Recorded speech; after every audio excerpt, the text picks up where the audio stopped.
Olá, eu sou Priscila Walker, nutricionista. Vamos conversar um pouco sobre alimentação infantil. Quero mostrar para vocês um panorama da alimentação infantil, com algumas particularidades, especialmente no grupo de 1 a 6 anos de idade, que é o que a gente chama de primeira infância. Então, sabemos que de 25 a 45% das crianças do mundo apresentam alguma dificuldade alimentar. Alguma queixa da família na hora das refeições, uma seletividade, crianças que não querem comer de tudo, crianças que têm medo de provar alimentos, crianças que não param na hora da refeição, que ficam conversando e não comem, ou que choram nesse momento da refeição, que têm dificuldade de se alimentar. E aí, quais são as possíveis causas dessas dificuldades alimentares? Primeiro, temos que eliminar condições orgânicas e patológicas. Então, será que a criança tem alguma dificuldade de mastigação ou de deglutição? Será que ela tem alguma patologia, como alguma alteração neurológica, um quadro típico como autismo, ou mesmo um refluxo, uma digestão lenta, o intestino preso? Tudo isso pode interferir na alimentação. Segundo ponto, desafios sensoriais. Nós sabemos, principalmente com a ajuda dos fonoaudiólogos e terapeutas ocupacionais, que precisamos ter uma integração de todos os órgãos do sentido. E quando não ocorre essa integração de maneira equilibrada, a criança pode ter alguma dificuldade. Então, esses desafios sensoriais são, por exemplo, crianças que têm dificuldade com texturas, crianças que têm dificuldade com a temperatura do alimento, ou crianças que precisam de um barulho, então elas estão sempre batendo no prato, batendo a colher, fazendo algum barulho na hora de se alimentar, ou precisam de uma música, um desenho, alguma coisa ali nesse momento. Crianças que não gostam de ver determinados alimentos ou determinadas cores. E aí a gente tem vários desafios sensoriais que precisam ser investigados. Terceiro ponto, o biotipo da criança. Sabemos que somos diferentes, então nós temos na literatura 3 biotipos traçados, que são chamados de ectomorfo, mesomorfo e endomorfo, aqui no Ocidente, e quando a gente traz para medicinas tradicionais como a Ayurveda, é o Vata, Pitta e Kapha. O que é cada um desses biotipos? É metabolismo diferente. Então, nós temos aquelas crianças que são mais magrinhas, as que são medianas, que são mais troncudinhas, que a gente fala, né? Tem um pouquinho mais de massa muscular, e as mais arredondadinhas, que tendem a ganhar um pouco mais de peso. De acordo com esse biotipo, o comportamento alimentar vai ser diferente também. Outro ponto, o estado psicológico e emocional da criança. É uma criança tranquila, é uma criança feliz, é uma criança que chega no momento das refeições animada, com vontade de comer, ou é uma criança que chora muito, que se irrita com facilidade, que de repente é muito cobrada e tem muita pressão. É uma criança que se sente segura e amada, ela tem contato direto com a família, ou ela fica a maior parte do tempo sozinha, ou faz as refeições sozinhas, e aí é onde a gente entra no momento e condições na hora da refeição. Então, é uma refeição em paz, todos sentam à mesa, não tem eletrônicos, a criança faz a refeição com mais alguém, mesmo que seja babá, ou ela come sozinha. Porque o fato de, às vezes, ela sentar na mesa sozinha e ter que encarar aquele prato de comida desanima. Então, pelo menos uma das refeições por dia é interessante que seja em família. E outro ponto importante é se ela tem fome nesse horário da refeição, porque muitas vezes ela comeu muito, está sem fome e ela precisa sentar na mesa e comer aquele prato e suprir as expectativas dos pais. E esse é preciso de um alinhamento, porque às vezes os pais fazem um prato bem cheio de comida, um pratão, e querem que a criança coma tudo. E aí, ou querem que a criança coma todas as frutas, todas as verduras, e essas expectativas elas precisam ser conversadas com os profissionais de saúde para a gente definir até que ponto a criança tem uma alimentação saudável, tranquila, ou até que ponto a criança está tendo que suprir essa expectativa. Porque, por exemplo, às vezes eu atendo crianças que comem de tudo, super tranquilo, mas não comem quiabo e jiló. E aí a família fica desesperada porque a criança não come quiabo e jiló. Então, essa expectativa a gente precisa alinhar, né? Será que é preciso comer quiabo e jiló? Será que os nutrientes dali a gente encontra em outro lugar? Ou essa questão da quantidade de comida, né? Então, tudo isso é conversado. E aí, aqui, teve um estudo que eles fizeram o perfil das dificuldades alimentares nessa primeira infância e observou-se que, primeiro, a interpretação equivocada dos pais, né, de querer que o filho coma mais, de achar que o filho é muito pequeno, que é muito magrinho, de fazer comparação com outras crianças, e a gente sabe que isso acontece e vai depender muito do biotipo, então não, essas comparações nem sempre são válidas.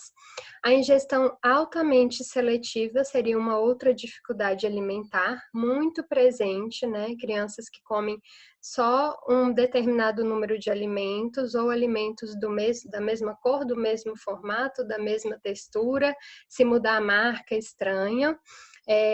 Tem dificuldade de experimentar novos alimentos, né? Tem dificuldade de fazer essa transição. Crianças agitadas e com baixo apetite, é uma queixa muito comum em consultório também, crianças que não comem muito, que estão sempre se movimentando, que comem um pouquinho e parece que já saciaram. A outra dificuldade é a fobia alimentar, que é o medo, fobia significa medo, e a gente tem tanto a fobia alimentar, que é o medo ali no momento de se alimentar, quanto a neofobia, que é o medo de comer alimentos novos.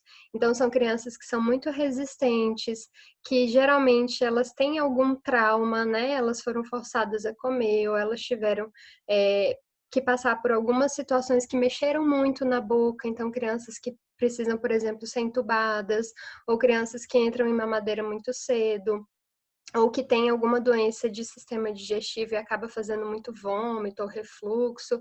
Então, elas já vão com aquele pavor, com aquele medo de se alimentar, porque provavelmente é algo desconfortável para elas. E criança com distúrbio psicológico ou negligenciada. Então, crianças que realmente têm algum desequilíbrio que precisa ser tratado primeiro, para depois ter uma alimentação saudável, ou crianças que são arredias, que se irritam com facilidade, que aí a gente acaba percebendo que tem algo comportamental ou emocional que precisa ser tratado também. E aí, a Maureen Ramos e a Lily Steen, elas fizeram um artigo de como é desenvolvido, então, esse comportamento alimentar infantil. E uma das coisas legais desse artigo é que elas mostraram como que a criança aprende. Então, como que a criança pode aprender a comer mesmo diante dessas dificuldades alimentares? A primeira aprendizagem é pela exposição repetida ou mera exposição. Então, é quando a gente come na frente da criança, quando a criança tem intimidade com aquele alimento, quando mesmo que a criança não coma, aquele alimento está presente no dia a dia, não necessariamente no prato.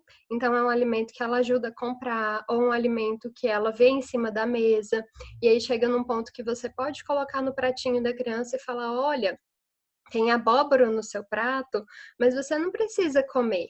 Você pode olhar, você pode cheirar, você pode amassar com o dedo, e aí aos poucos a criança vai criando intimidade, acostumando com aquilo, aquilo passa a ser algo natural até ela querer experimentar.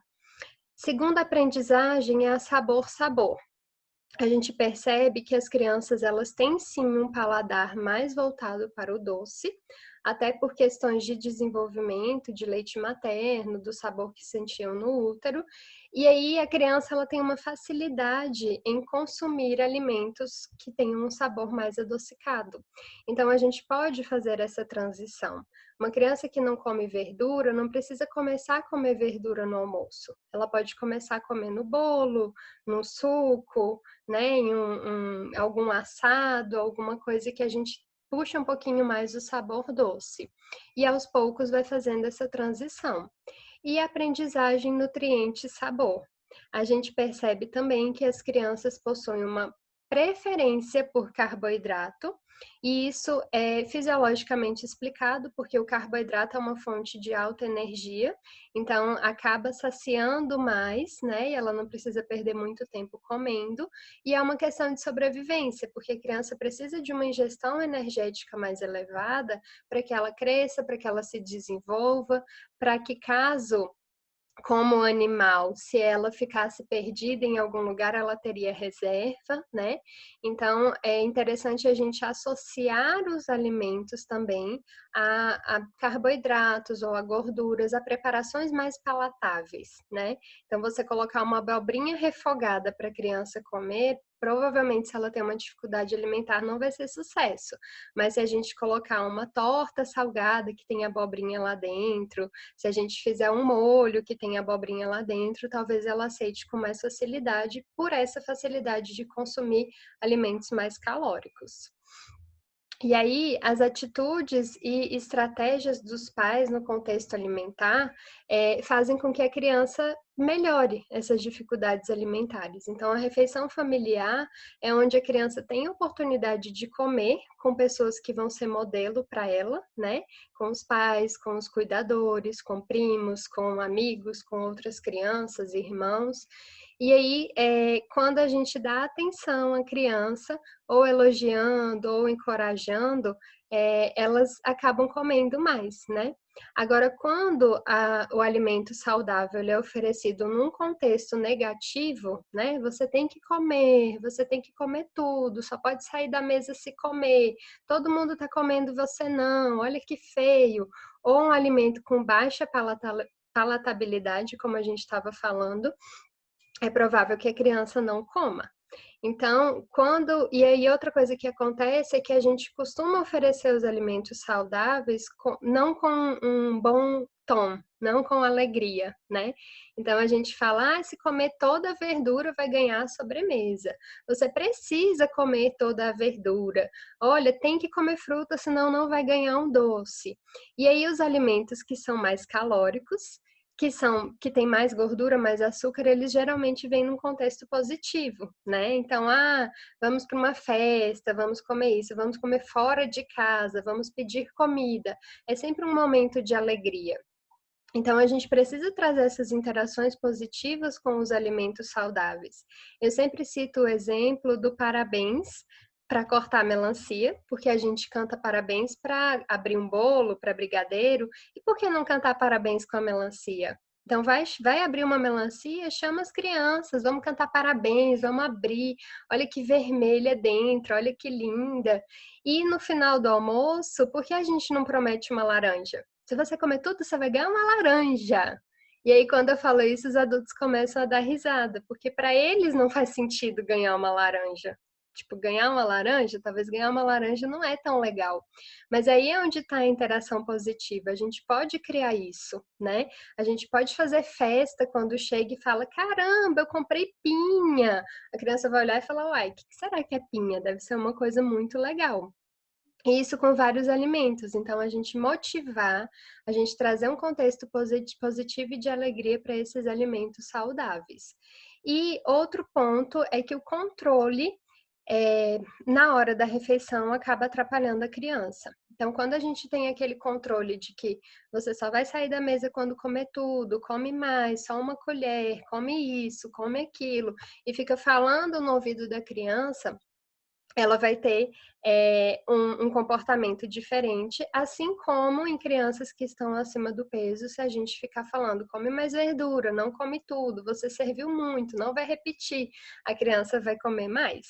Então, eu falo que ela vai para dois extremos, ou ela começa a comer mais, porque ela fica com medo de ser privada em algum momento, e ela vai aproveitar aquele momento e comer tudo que ela puder, ou ela fica tão estressada, chateada, que tem alguém falando no ouvido dela que é para comer, que ela desiste. Ela prefere não comer. E eu sempre falo para a gente se colocar no lugar da criança, né? Imagina a gente sentado comendo e alguém falando, come mais, come menos, come tudo, não come tudo. Isso vai gerando um desconforto, vai gerando um clima ruim, né?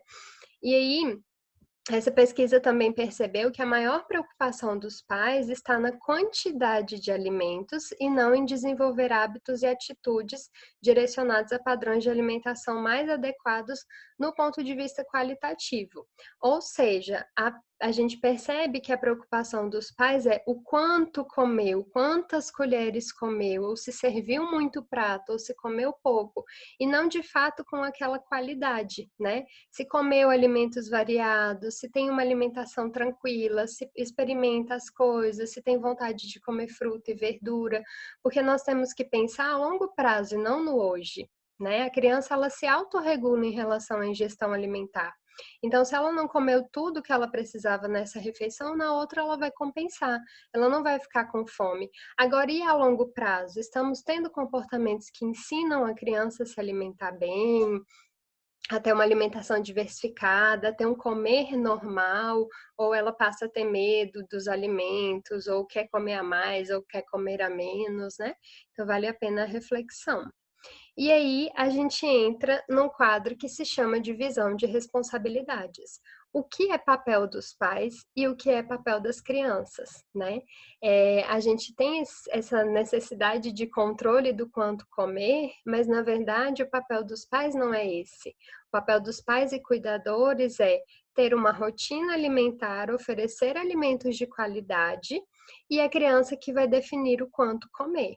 Em resumo, a estrutura da alimentação vem dos pais, né? A hora de café, a hora de lanche, a hora de almoço, a hora de jantar e o que será comido nessas refeições. Então, a hora do almoço é a hora do almoço, não vale trocar almoço por leite com bolacha. E aí, a hora do almoço, por mais que você coloque um prato que você deseja que a criança coma, é ela que vai ter essa regulação. E se a gente diminuir a influência externa, a criança come aquilo que ela precisa, nem a mais e nem a menos. Foi feita uma pesquisa na Inglaterra em que eles traçaram tudo que a criança, tudo que várias crianças comiam durante uma semana. Então, eles foram anotando o que comia no café, no lanche, no almoço, em todas as refeições. E aí eles perceberam que às vezes a criança comia muito no café da manhã e quase não almoçava. No dia seguinte ela almoçava muito e jantava pouco. No outro dia ela almoçava pouco e o lanche era mais reforçado. Resultado da pesquisa: no somatório de todos os dias houve uma equivalência calórica. Então, se a criança comia mais no café e menos no almoço, não importa. No final do dia, independente do volume da refeição, ela consumia praticamente as mesmas calorias. E isso mostra o quanto elas são reguladas. Então, a criança come por fome. Comeu muito no café da manhã, é natural almoçar menos, porque ela está com menos fome. Almoçou muito, é natural jantar menos, porque está com menos fome. Então, essa quantidade não precisa ser controlada. Ela que vai controlando, se autorregulando com os sinais internos dela de fome e de saciedade. E dá espaço para a criança explorar o alimento também. Na introdução alimentar é muito interessante, porque às vezes, quando a gente quer fazer uma introdução alimentar com autonomia, coloca ali o alimento para a criança explorar, tem mãe que me fala, ele não come, porque a criança às vezes precisa de 15, 20 minutos para explorar aquele alimento, para descobrir, para olhar, para amassar, para apertar, para daí trazer na boca. Então é no tempo da criança. Se ela fica várias semanas olhando a abóbora, namorando a abóbora, pegando na abóbora, cheirando, colocando só na pontinha da língua, é no tempo dela. Se a gente estimulá-la, em vez de cobrar, ela vai consumir a abóbora mais cedo. E aí a gente entra então nesses passos para comer, que a nutricionista americana Ellen Satter, ela traçou para a gente como é esse comer, né? De uma criança com dificuldade alimentar, a gente passa por algumas etapas até ela de fato conseguir comer. Comer como mastigar e engolir. Então ela primeiro precisa tolerar o alimento, ficar no mesmo ambiente que o alimento, não chorar, não pedir para tirar de perto, não ficar com medo daquele alimento. Segundo passo, interagir. E aí, o interagir, às vezes, é só pegar ele na mão, buscar lá na geladeira, pegar na fruteira, ou brincar com aquele alimento, Depois ela vai cheirar, então a gente pode fazer brincadeiras de cheirar o alimento, de cortar, de comparar um com o outro e ver qual que é esse cheiro, ou de sentir o cheiro de um alimento sendo produzido, cozido, enfim, preparado e reconhecer o que é aquele alimento, para daí passar para a etapa do tocar, pegar, amassar, ver se é duro, ver se é mole, né? Fazer brincadeiras mesmo que a criança tenha esse contato físico, dar um beijo, passar no rosto, passar o pé para sentir esse alimento, para depois ir para o provar. E o provar, muitas vezes, começa dando uma lambida no alimento, dando uma mordida, deixando dentro da boca e cuspindo, ou colocando na ponta da língua, que a gente vê muitas crianças fazendo isso, coloca na ponta da língua e tira. Isso já é um avanço, porque ela vai perdendo o medo, vai reconhecendo até o dia que ela se sente segura e tranquila para comer, para provar. Faz sentido para vocês que é um processo? Tem uma fonoaudióloga norte-americana que ela dá o exemplo do gafanhoto. Ela fala que muitas vezes a gente traz um alimento para a criança que ela nunca viu, que ela não conhece. Então é como se eu estivesse oferecendo para vocês aqui agora um prato cheio de gafanhoto. Vamos supor que você nunca comeu gafanhoto e eu preparei esse gafanhoto, coloquei na sua frente e falei: pode comer, é gostoso. Eu fiz com muito carinho para você. E aí você fica meio assim, sem querer provar. E aí eu falo: não, experimenta, só um pouquinho, só uma colherada. Se você não gostar, não precisa comer mais. Vai, experimenta. Você vai me deixar triste? Você não vai experimentar? E aí, se a gente parar para analisar, é exatamente isso que fazemos com nossas crianças, né? Muitas vezes ela não sabe o que é uma abobrinha. E de repente chega aquela abobrinha, ela tem que encarar aquela abobrinha. Agora imagine, com a história do gafanhoto. Se eu estiver me preparando para ir para a China, para algum lugar que tem o consumo de gafanhoto, eu posso estudar, eu posso dar uma olhada, eu posso analisar como que as pessoas comem, eu posso ir interagindo com aquilo, cheirando, colocando na ponta da língua, para daí decidir se eu vou querer comer. E aí, se eu morasse lá num país que comesse gafanhoto, provavelmente um dia ia fazer parte do meu consumo, né? Ia ser uma exposição tão frequente que eu ia comer. E é mais ou menos assim que a gente tem que pensar com essa introdução alimentar, introdução de alimentos com crianças com dificuldades alimentares. E aí eu trago uma reflexão aqui para a gente terminar, que acho muito interessante essa tirinha, né? A flor mãe fala para a florzinha: filha, você não vai sair dessa mesa enquanto não terminar sua fotossíntese. E aí a florzinha reclama: mas mãe, e aí vale a pena a gente refletir sobre isso, né? Será que a gente está exercendo controle sobre a alimentação da criança? Ou será que a gente está permitindo que a criança siga sua natureza, né? Siga os sinais de fome, de saciedade, de aprendizado, que a gente sabe que o aprendizado ele é gradativo na infância, né? Ninguém entra na escola e com uma semana está lendo e escrevendo. E isso acontece com a alimentação. Temos que ter paciência, temos que ter empatia e conexão com a criança.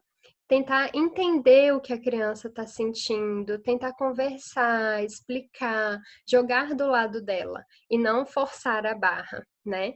E aí, a partir disso, a gente consegue resultados muito maiores. E outra coisa importante é que uma das premissas para a educação é a curiosidade.